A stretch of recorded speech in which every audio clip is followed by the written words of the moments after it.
그 성령의 인도하심을 받아서 살아가는 삶에 대해서 교수님이 어떤 그 정의 같은 걸 내리신다면 어떻게 좀 네. 내려주시겠습니까? 네, 성령은 그리스도의 영이십니다. 우리 안에 내주하시는 그리스도의 영.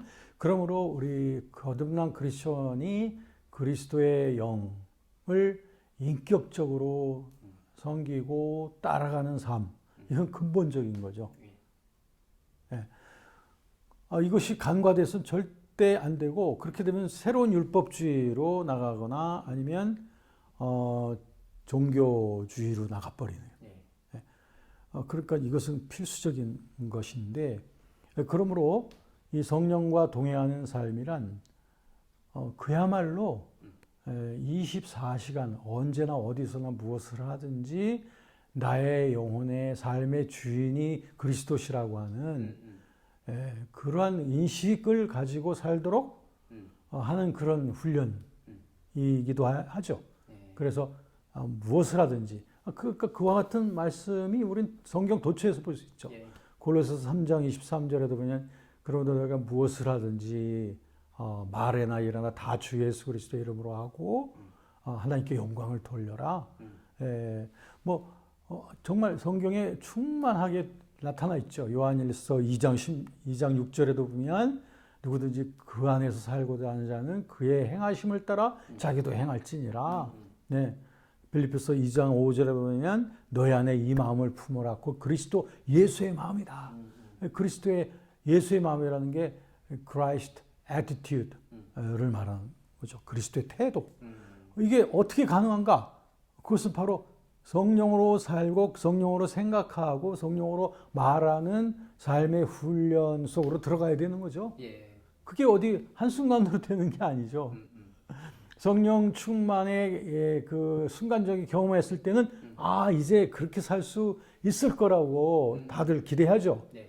그런데 어때요? 실생활 속에서 많은 그 삶에 다시 돌아오게 될 때 과연 그게 그리스도 중심적인 의식과 삶이 그렇게 쉽게 가능하지 않다죠. 예.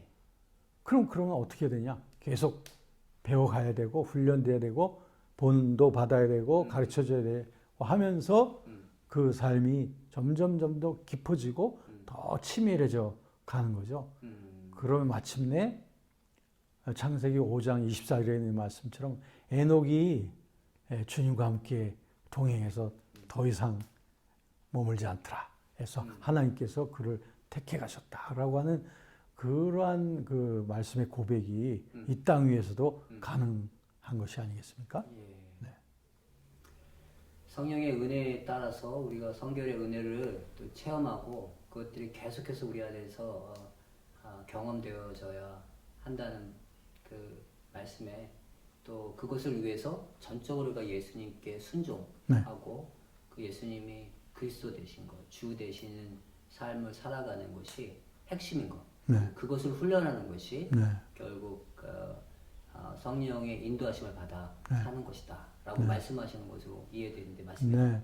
그래서 이제 트레이닝, 훈련이라는 것을 우리가 마치 A가 B를 계속 단련시키고 훈련시키고 이런 과정으로 이해해버리면은 또 이건 또 another 무슨 성경 공부식으로 돼갈 수도 있고 아니면 사람이 사람을 제자화하는 이런 과정으로 빠져나갈 수가 있는데 그게 아니거든요. 이건 우리의 트레이너 되시는 분은 오직 성령이시고 우리는 트레이니 수련자로서 그분 밑에 있는 것이죠. 인도자는 그 잠깐 길을 보여줄 뿐이지 인도자도 역시 성령 안에서 훈련 받아가는 사람에 불과한 것이죠. 그것이 바로 예수님께서 말씀하신 지상명령, The Great Commission, 모든 족속으로 가서 제자를 삼으라고 했을 때 그 disciple making ministry, 이 제자 삼으라는 것은 누구의 제자라기보다는 예수님의 제자들을 만들어 가라는 것이니까 이걸 통해서 주님께서는 온 세계의 복음화를 이루시겠다고 하는 게 바로 이 방법이란 말이죠. 그래서 디모데후서 2장 2절에 바울이 디모데에게 말씀하신 것처럼 너는 또 다른 충성된 자에게 이것을 부탁하라. 그러면 그 사람이 또 다른 사람을 가르칠 수 있으리라. 이런 제자의 재생산, 이걸 통해서 복음화의 완수가 이루어지게 되는 것이니 그런 점에서 보면 우리의 그 웨슬리안 성결론, 또 크리스천 퍼펙션, 그리고 성결의 교리, 이것은 고전에서 끝나는 것이 아니라 우리의 삶 속에서 새로운 용어로 새로운 그 경건의 훈련 속에서 이건 완전히 살아나서 이것이 세계 복음화 완수에 이르게 할 수 있는 그 능력이 바로 이것이다. 예. 이렇게 저는 확신합니다. 특별히 용어에 묶여 있을 필요 없고 또 우리가 가져야 될 초점은 성령의 인도하심을 받아 사는 그래서 전적으로 예수 그리스도께 예수 그리스도의 영이신 성령님께 우리 자신을 맡기고 순종하면서 살아가는 삶을 살아야 된다고 말씀해 주셔서 너무 감사합니다. 마지막으로 교수님 이 삶을 살기로 결정하고 결단하신 어떤 분들에게 조언이나 아니면 당부하고 싶은 말씀이 있으면 좀 말씀해 주시면 좋겠습니다. 네. 보통 우리가 내적 치유라는 inner healing이라는 말을 많이 하는데요. 진정한 내적 치유는 그리스도 안에서 자신이 점점 비워져 가고 그리스도의 충만하심으로 더 복종되어져 가는 그 과정이라고 생각합니다. 그래서 보통 우리가 뭐 인성 개발, 뭐 영성 개발이라는 그런 말을 하는데 그것은 사실은 복음적인 그런 척도에서 보면 상당히 서로 핀트가 안 맞는 거라고 생각합니다. 오히려 어떤 인문학적인 그런 범주에서 나오는 그런 말이 아닌가 생각합니다.